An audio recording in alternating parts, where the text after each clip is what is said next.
ఇక కూటమి ప్రభుత్వ నిర్వాకాలపై ఎంపీ విజయసాయిరెడ్డి ట్వీట్ అస్త్రాలు సంధిస్తున్నారు. తాజాగా ఇసుక మాఫియాపై సీఎం చంద్రబాబు ప్రభుత్వాన్ని నిలదీశారు విజయసాయిరెడ్డి. కూటమి ప్రభుత్వ హయాంలో ఇసుక కొరతతో ప్రజలు తీవ్ర ఇబ్బందులు ఎదుర్కొంటున్నారన్నారు. లక్షలాది మంది భవన నిర్మాణ కార్మికుల జీవన ఉపాధి కోల్పోయారని పేర్కొన్నారు.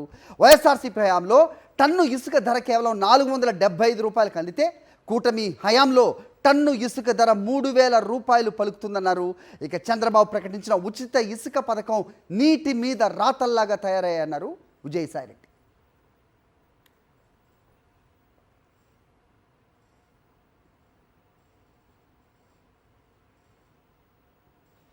రైట్, చూస్తున్నాం మనం విజయసాయిరెడ్డి చేసిన ట్వీట్.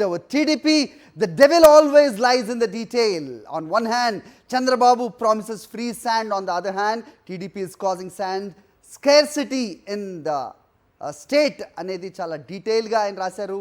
వైఎస్ఆర్సీపీ హయాంలో కేవలం 475 రూపాయలు ఒక టన్నుకు దొరికితే ప్రస్తుతం 3000 రూపాయల పై మాటే అనేది ఆయన ట్వీట్లో డైరెక్ట్గా టీడీపీకి సంధిస్తున్నారు.